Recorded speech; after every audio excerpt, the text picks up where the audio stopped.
Subscribe, check out all our socials down below, but most importantly, do not forget 1, 2, 3. Stay relentless. You heard him. Shout out I Use Flare for the top comment on last week's video. Make sure you leave a comment down below for a chance to be shouted out in the next one. Me and YouTube really think you're gonna love this video on screen, so if you click it, I'll really be happy. Thank you guys, I love you. Bye.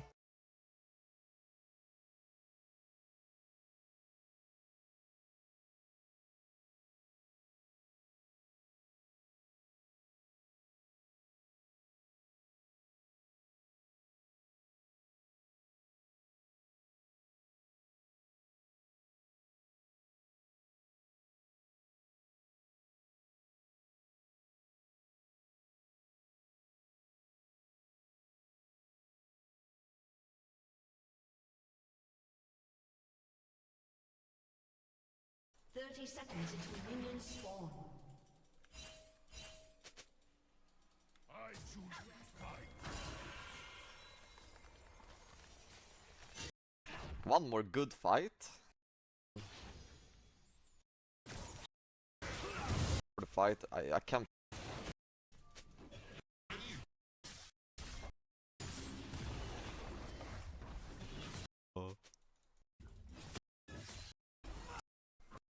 There we go. Got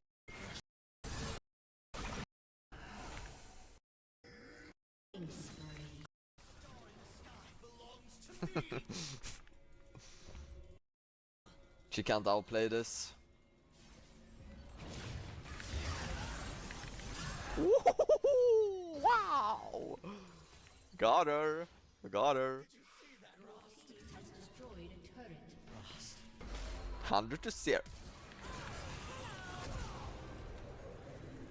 Nah, guys, wrap it up, guys, come on, wrap it up.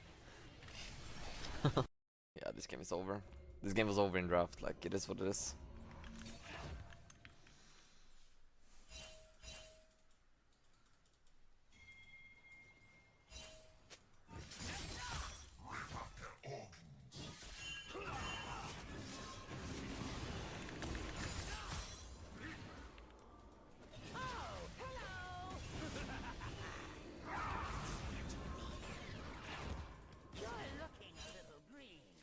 Yourself an aura, Kane. Only one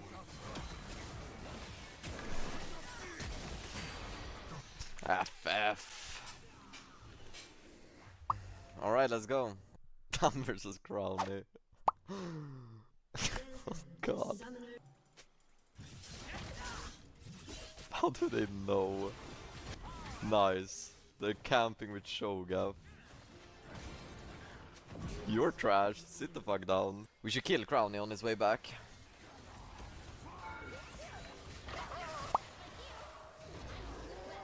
Let me. 6-7. Don't be afraid. I guess I'm sending it. Got it.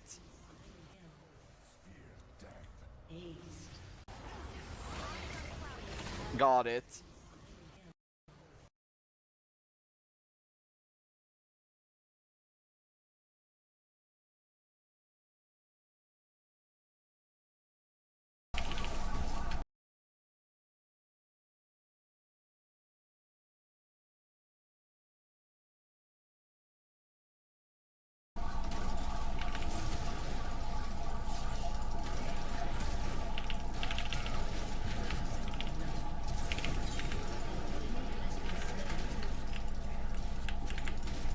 Mid laner dies with last pick. He also blitz against.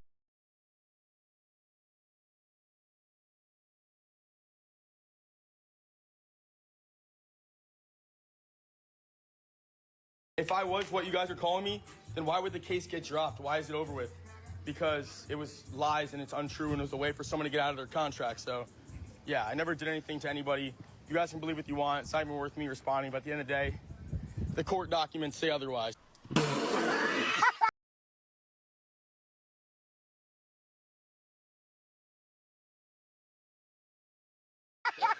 What's up, everybody? There's a lot going on with Jack Doherty. It turns out that he has a restraining order against him.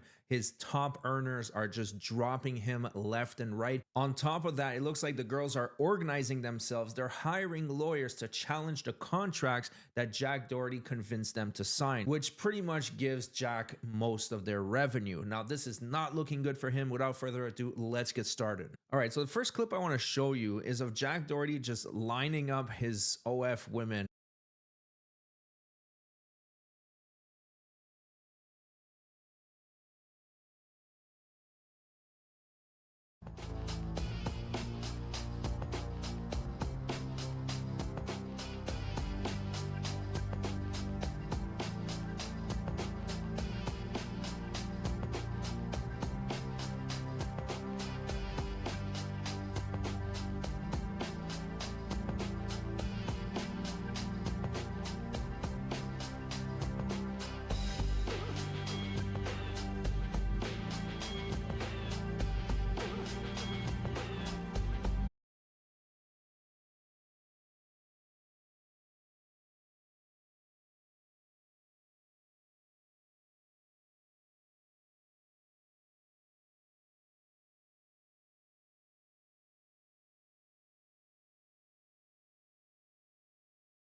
during my events or like if I'm walking around the convention and stuff. And all along I was like, no, I don't want one.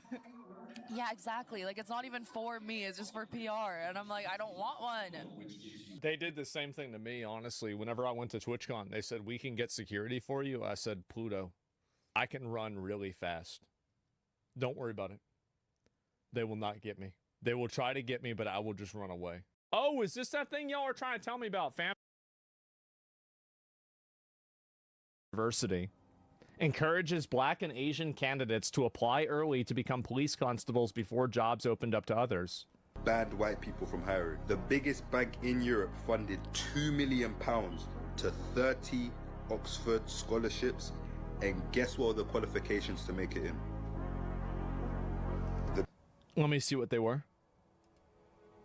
To be eligible for the Stormzy Scholarship, one must have one of the following categories. You basically, so you have to be Black, African, or Black in one way or another. Yeah, this is, I actually think this is what's going to radicalize people more than anything else.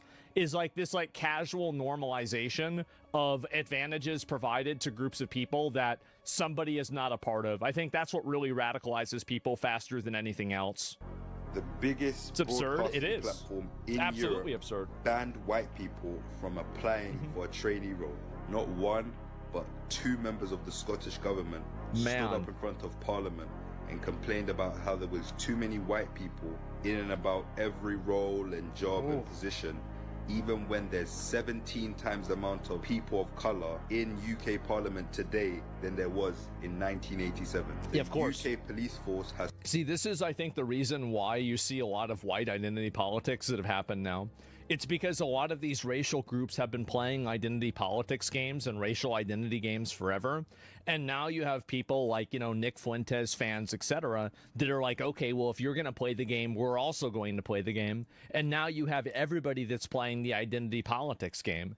And I think this is a bad thing. Like, again, I know that identity matters and people want to have their identity reinforced and everything like that. But the moment that you start adding privileges and benefits to being of an identity, well, then you're going into very dangerous territory. And I think that's very clearly what's going on here, right? They might not like it. Yeah, people are not going to like whenever everybody has a racial identity, especially whenever it's the majority race has a racial identity. Because when they do that, they're going to get together and make decisions that are disadvantageous for racial minorities, right? That's what's going to happen. And I think that something like, the American equality, at least to the extent that we have it, can only really exist to the extent that people don't see themselves as a race first. They have to see themselves as Americans first, and then as that race second. And I think that to the extent that they make decisions based off of racial boundaries, you're going to basically have, again, an ethno-state in a long enough time frame, right? That's what's going to happen. Spent 15 million trying to lower the number of white people they employ. It's gonna happen, Royal Air Force got their emails leaked in which applicants were described as useless white males. God forbid they would have replaced the word white with anything else. Non-white people who apply for NHS jobs have their CVs shortlisted, so being white means it's slower and less likely you get the job. White people have become a minority in at least 8 out of 51 English cities, and this number kept increasing since 2001. White British children are now a minority in 1 in 4 schools. So now they're disappearing from our education system. 50% of all victims in racial attacks since 2006 has been white. Former member of the Labour government, Naz Shah, liked and retweeted a post on Twitter that said white girls who have been abused and exploited by Pakistani men should shut their mouths for the sake of diversity. This is why I kept saying that I think the EU is going to elect somebody that's really bad pretty soon. I think this is radicalizing so many people. It's radicalizing a lot of people, and I think that by the time everybody realizes it and they cut out doing this stuff, I think it's going to be too late. I do, and I think you can see the reaction, just very, very recently, the reaction to, like, for example, like Ben Shapiro's video that he did yesterday talking about how bad Nick Fuentes was, and it's like Nick Fuentes talking about like all the racist stuff and sexist stuff, and then all of the comments are just agreeing with him. They're just agreeing. They're like, yeah, we actually do feel this way about, like, you know, black people or about, like, Muslims or something like that. And I think that whenever you're in that situation, and they've put themselves in that situation, they've put themselves there. That's it. By playing these games, by doing this stuff, it is totally radicalized people. Absolutely. It's not radicalism. It's dishonest to say it. It's a response in defense to imposition. You're saying that, like, it's not radical because it's just people responding to what other people are doing to them. Okay, well, this is my outlook on it. I think this is radical, and I think they're radical. I think all of this is radical. So, but you're right, is that it is a radical response to a radical action. Chess bosses now have to explain why they hired a white person. 12-year-olds are getting singled out and expelled from school for wearing clothing that celebrates British culture on Culture Day. Oh, school apologized too. That means they said they're wrong. The highest paid female footballer in the UK was caught on camera calling a police officer stupid and white. The UK government have attempted to ban the British flag to stop white British people. I've seen this a lot recently. Being proud and celebrating their culture, but every single other ethnicity and nationality can do so. Apparently, Britain's Olympic team is too white, and our women's football team. The she was white as well. Act 2010 allows the practice of positive discrimination, which is their positive discrimination. That's like dry water. Ability to hire someone of color over a white person, even if they both have the same qualifications. Spicy because mayonnaise. They are someone of color. The UK justice system was due to implement laws that would make vulnerable members of society, women, I think Muslims, this didn't go through. People of color, be granted more lenient sentences to account for systemic It's scary. violence. Islamic terrorists can complain about jails being too white, and they'll be moved to another jail. So it wouldn't happen the other way around. Save and share this video the next time you get into a conversation with someone that believes white privilege and systemic racism against people of color exists today in the UK. And I think that the reason why, I mean, this guy's smart for saying this too, because I think that really a lot of people that are minorities in those areas realize, and they see where this is going, right? They see how this is radicalizing people. They see how everybody's getting mad about it, etc. And when it gets bad enough, then you are going to see people start popping off, people getting elected that are genuinely racist and being negatively affected. Damn straight we do. Yeah, and I respect this a lot because, again, I think that really it's not about really what identity you are. It's about you don't want to have a system and a culture that allows the denigration of one group of people exclusively, right? And if you have that, you're going to have that group of people that are just very extremely angry. Like, I'll give you a great example, right? I don't know if it's a great example, but it's an example. And it's like a lot of black people now, even here in the United States, have resentment to white people for things that had happened generations ago. Things like slavery or things like Jim Crow or segregation. And the fact is that those things did happen, and there is a generational resentment that builds up over time with groups of people. So it's not like the moment that you get rid of this, all of these problems are going to go away. No, this is something that's going to continue going on, and the people that had to experience this will carry those beliefs forward, and they will teach their children those same beliefs, right? Yeah, nobody hates this more than illegal immigrants that did the whole process to integrate with society.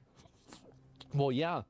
And then because the illegal immigrants are the ones that are getting lumped in with these bad actors. I think that's the reason why illegal immigrants have such a big problem with it, right? And Tony Robinson acquitted for all of all charges under the Terrorism Act. Well, good for him. He was charged for terrorism because he refused to give his phone's PIN number. What has been the outcome? What has been the outcome? The outcome has been found that this guy's been. I feel like we've been talking about this guy getting arrested for like 10 years almost. Police discriminated against me based on my belief and my political beliefs. Now, my grievance now, well, not my grievance. First of all, thank you, Elon Musk. Thank you, Elon Musk, because if it wasn't for Elon Musk, why is it taken an American businessman to fight for our justice here and our fight against terrorism charges for journalists? Yeah, true. Now, over there in a minute, it's going to come the journalists, the mainstream media. Go back now. If you want to see if you can trust the media, go back now and read the media's. Read what they said about this trial. When I was on trial, read what they said. Read the headlines, read the news that they give out, and then read the judge's judgment. right? Because all those journalists sat on that trial, they knew the police acted unlawfully, they knew they acted illegally, they admitted it in court, and none of the journalists told you that. None of them. They were hoping they had another bench judge that would rule against me, and then you, the public, would know nothing. That judge's verdict is a slam down against the police, an absolute. Read what he says, yeah? Read what he says, read about their evidence. It was corrupt, it was unlawful. For me, I'm frustrated still. I should be happy. I'm not happy because I shouldn't be put through this time and time again. I walked out of this court last year at a cost of £53,000. Well, good for him. Not guilty. I've just walked out again. This is nearly £100,000 been spent on this case. What for? I think the big problem with all this is the fact that the media misrepresents it. That's the main problem. Like, it's not really about whether,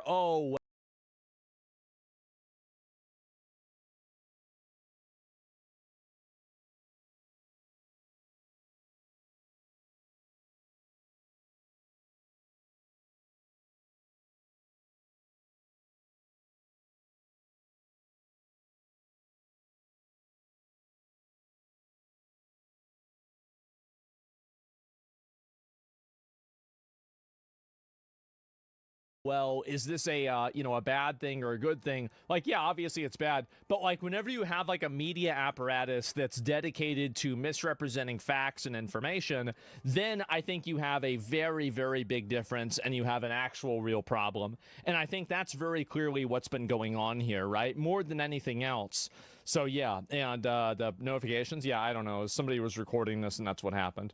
And what's it like living in the UK? I can't complain. That's good. No, I mean, I can't complain because I might go to jail. Oh, really? What's the emergency? Someone's telling the truth on Twitter. Well, this is what's happened, right? I mean, good for him. I mean, anytime that somebody gets arrested and, you know, for just saying something stupid or saying something that's considered, you know, against a speech law and they, you know, get away with it, I think that's generally a good thing unless it's like violence or doxing, right? I mean, like, that's my mindset. I mean, I hope that more people see this, and I think it's radicalized a lot of people what's happened, right? Where people are getting arrested for expressing distrust with like mass migration and stuff like that. And that's the way I see it. This is generally why the public sentiment has shifted. We've gone from one news source, however, to many due to YouTube and Twitch. Well, it's because mainstream media misrepresents information. Mainstream media very rarely actually lies, but what they do instead of lying is they misrepresent information in a way that is just totally inaccurate, right? And I think that's the main problem that a lot of people have with it, is that, for example, like, you know, they'll show Joe Rogan talking about, you know, the ivermectin thing, but they'll put a filter over him that makes him look like like he's green. Or they'll show like some guy who's like 28 years old, and this guy was like a career criminal for the last 8 years, but they'll show his high school yearbook photo where he was still a good boy, right? And that will be, again, to misrepresent the person in the public's eye and to make the public angry at the government or angry at the police for shooting this person, right?